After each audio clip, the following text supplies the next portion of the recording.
हाँ तो दोस्तों, नमस्कार। मैं परमवीर चौधरी आपका अपने coaching institute SR coaching classes Motiram अड्डा गोरखपुर में स्वागत करता हूँ। दोस्तों, हम लोग आज क्लास 9 की साइंस पढ़ेंगे, जिसमें हम लोग मौसम की बात करेंगे। तो वस्तुओं की अवस्था समय के साथ साथ यदि वस्तु की स्थिति समय के साथ साथ यदि वस्तु की स्थिति में परिवर्तन होती है नहीं होती, इसके आधार पर वस्तु को दो अवस्थाओं में बांटा गया दोस्तों। पहला विरामावस्था और दूसरा गति अवस्था, गतिमान अवस्था। तो इस तरीके से आप देख सकते हैं वस्तुएं प्रायः दो अवस्था में पाई जाती हैं, विरामावस्था और गतिमान अवस्था। तो आइए जानते हैं, यदि कोई वस्तु समय परिवर्तन के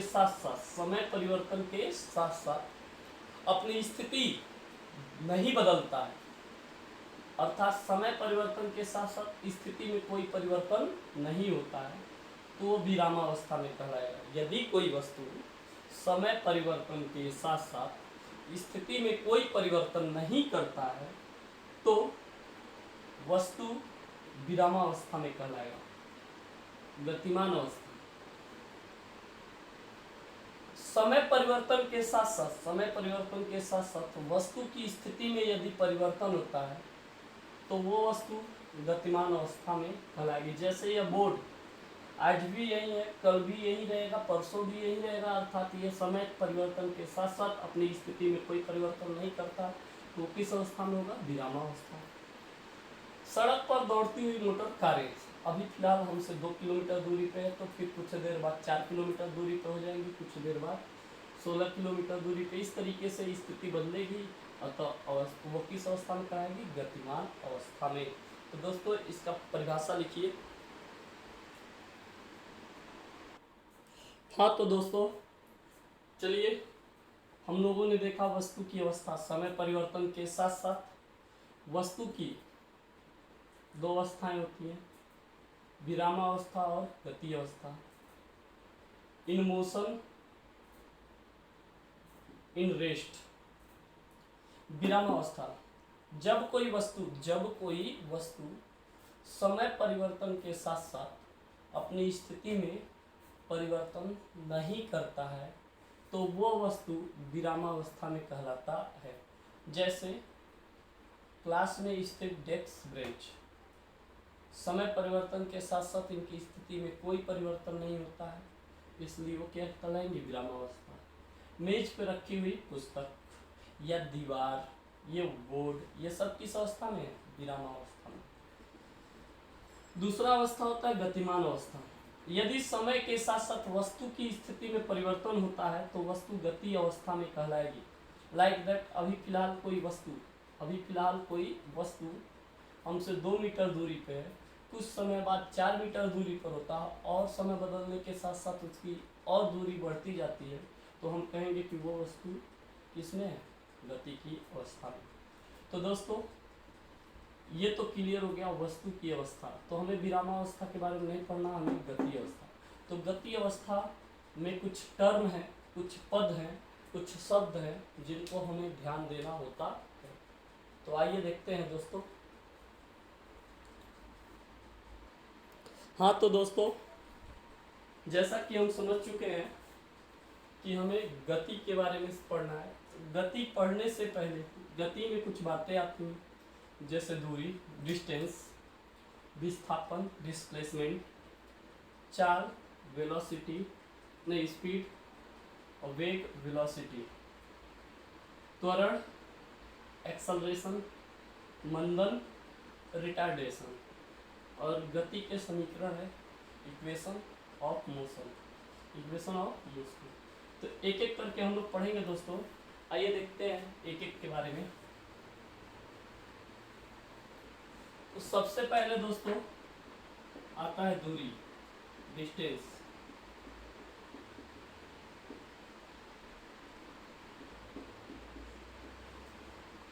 जब कोई वस्तु गति करती है तो गति करते करते जब वो कोई रास्ता तय करता है तो तय किए गए रास्ते की जो लंबाई होती है वही उस वस्तु द्वारा चली गई दूरी कहलाती है। अर्थात एक लाइन में बोलिए तो किसी गतिमान वस्तु द्वारा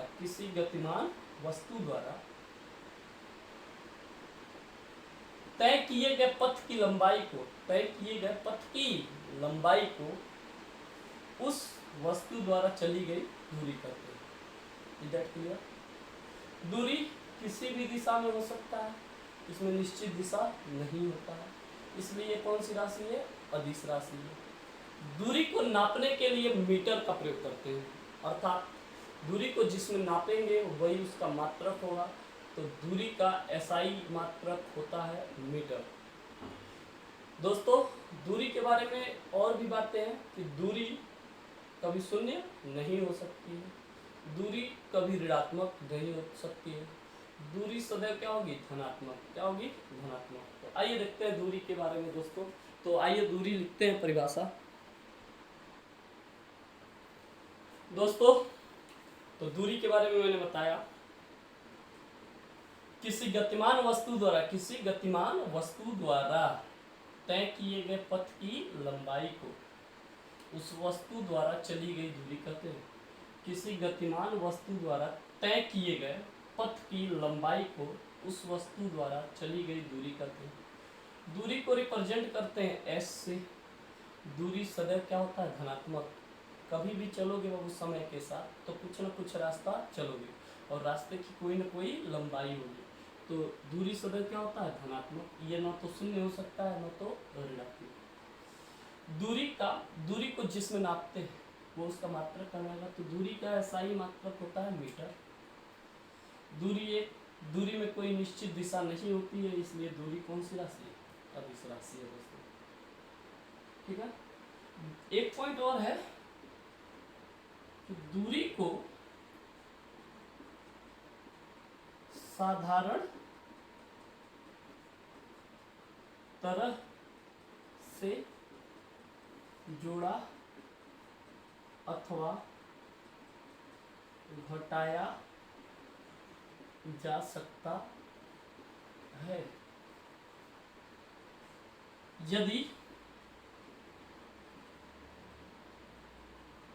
कोई व्यक्ति है वो 3 किलोमीटर चलता है, फिर वो 2 किलोमीटर चलता है, फिर वो इस डायरेक्शन मतलब इधर कहीं 5 किलोमीटर चलता है, तो उसके द्वारा चली गई कुल दूरी होगा 3 kilometre plus 2 kilometre plus 5 kilometre, तो हो गया 10 किलोमीटर।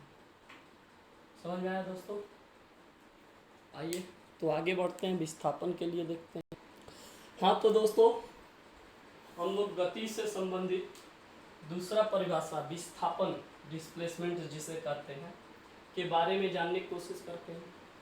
जैसा कि आपने जाना किसी गतिमान वस्तु का समय परिवर्तन के साथ साथ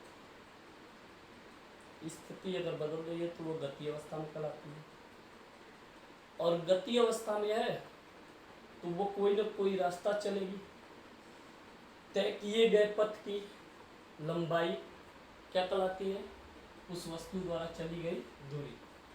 परंतु विस्थापन की बात करें तो किसी गतिमान वस्तु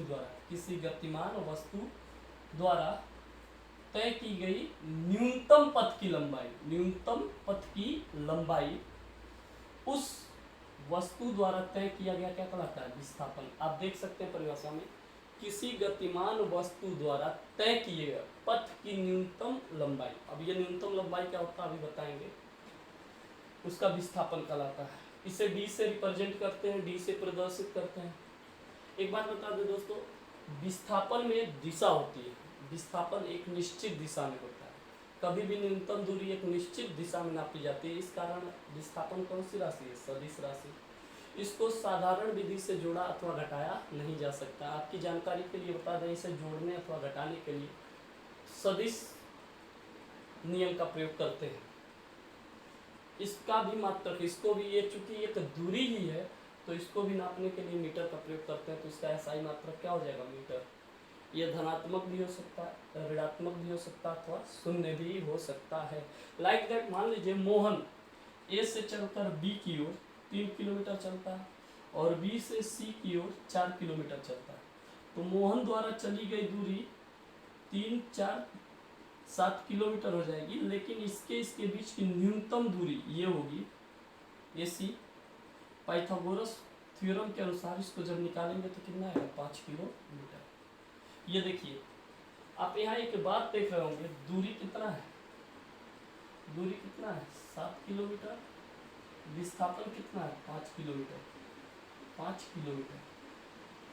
तो इस बात से आपको क्लियर हो गया कि दूरी बड़ा हो सकता है किससे, विस्थापन से। अभी इससे बहुत इंपॉर्टेंट बातें निकल के आएंगी, आप बस ध्यान देते रहिए दोस्तों। तो अब हम बात करते हैं इसी में आगे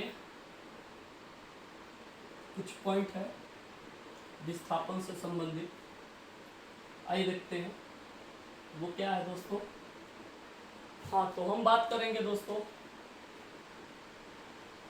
अगर A से B तक 2 किलोमीटर जाता है और B से C तक 3 किलोमीटर जाता है, तो दूरी बराबर होगा AB plus BC 2 kilometre plus 3 kilometre, 3 2 5 kilometre. और विस्थापन भी A से C तक की बात करें तो यही होगा, विस्थापन भी वही होगा, विस्थापन भी 5 किलोमीटर ही होगा। इससे एक बात क्लियर हो गया, दूरी बराबर भी हो सकता है किसके, विस्थापन के। पिछले उदाहरण में आपने देखा कि दूरी बड़ा हो सकता है विस्थापन के। अभी इससे बहुत इंपॉर्टेंट चीज निकल के आएगा। तीसरी बात करें दोस्तों, अगर A से B पहले चलता है ये 5 किलोमीटर और B से लौट के वापस आता है C पे 2 किलोमीटर, तो दोस्तों जो दूरी होगा, दूरी A से B गया है और B से C, यही रास्ते की लंबाई है। तो 5 किलोमीटर प्लस 2 किलोमीटर, 5 2 7 किलो, आपने देखा। और विस्थापन जो होगा, विस्थापन यही होगा न्यूनतम लंबाई AC को निकाल सकते हैं AB minus BC, 5 kilometre minus 2 kilometre. तो इससे भी क्लियर हो गया कि विस्थापन जो है दूरी से क्या हो सकता है, छोटा। बराबर भी देख लिया। एक और एग्जांपल समझाऊंगा। मान लीजिए A से B गया 3 किलोमीटर, B से वापस विपरीत दिशा में C आया 7 किलोमीटर, तो दूरी तो सेम वही होगी, दूरी 3 प्लस 7 मतलब 10 किलोमीटर। लेकिन विस्थापन की बात करें दोस्तों, विस्थापन की बात करें तो क्या होगा, A से C जाना है तो क्या करना पड़ेगा, AB प्लस ले लिए और BC क्या ले लिए, विपरीत दिशा में, तो इसलिए क्या हो गया माइनस, लाइट की वजह से आ गया। ये 3 किलोमीटर 7, ये क्या हो गया माइनस 4 किलोमीटर। तो आपने देखा विस्थापन धनात्मक भी हो सकता है, ऋणात्मक भी हो सकता है। और एक एग्जाम्पल, अगर कोई वस्तु जहाँ से वहीं चल के फिर वहीं वापस आ जाए, तो ये कितना दूरी चलेगी 2 पाई r, लेकिन विस्थापन जहाँ से था वहीं आ गया तो शून्य होगा, तो विस्थापन शून्य हो सकता है। एक और एग्जाम्पल मैं समझा दे रहा हूँ आपको। A से B गया, तो मान लीजिए ये 5 किलोमीटर है, फिर B से वापस आया ये, तब भी ये 5 किलोमीटर, लेकिन A से B गया तो 5 किलोमीटर, B से A आया तो 5 किलोमीटर, दूरी कितना चल दिया 10 किलोमीटर। परंतु विस्थापन की बात करें दोस्तों, तो A से B की ओर गया तो प्लस 5 किलोमीटर, B से A की ओर आया तो माइनस 5 किलोमीटर, कट के कितना हो गया। तो इससे क्लियर हो गया विस्थापन शून्य भी हो सकता है, विस्थापन ऋणात्मक भी हो सकता है, विस्थापन धनात्मक हो सकता है। और इससे एक पॉइंट निकल के आया होगा दोस्तों कि आपने देखा है कि दूरी या तो विस्थापन से बड़ी होगी या तो बराबर होगी, बड़ी होगी अथवा बराबर होगी। तो आइए देखते हैं उससे क्या निकल के आता है। दूरी सदैव या तो बड़ा होगा अथवा बराबर होगा किसके, विस्थापन के। तो दोस्तों हम जानते हैं सब में का मल्टीप्लाई होता है, गुणा है, इस साइड आएगा तो क्या होगा, भाग। तो दूरी बटे विस्थापन का मान सदैव एक अथवा एक से अधिक होगा, कभी भी इससे एक से कम नहीं होगा। या फिर अगर ऐसे देखते हैं, दूरी बड़ा अथवा बराबर है किसके, विस्थापन के। तो दोस्तों यहाँ पर एक का गुणा मानते हैं तो ये गुणा उधर जाएगा तो भाग होगा। तो विस्थापन बटे दूरी, या इसको ऐसे भी लिख सकते हैं, विस्थापन बटे दूरी, इधर मुंह बंद है एक। इससे पता चल रहा है विस्थापन में दूरी का भाग देंगे तो या तो एक होगा या एक से छोटा होगा। तो ये बात याद रखिएगा, दूरी बटे विस्थापन एक या एक से बड़ा होता है, विस्थापन बटे दूरी एक या एक से छोटा होता है। आपको ये वीडियो कैसा लगा, आगे के दो हेडिंग चाल तथा वेग जानने के लिए पहले ये बताइए कैसा लगा, तो हम इसको भी बताएंगे। धन्यवाद दोस्तों।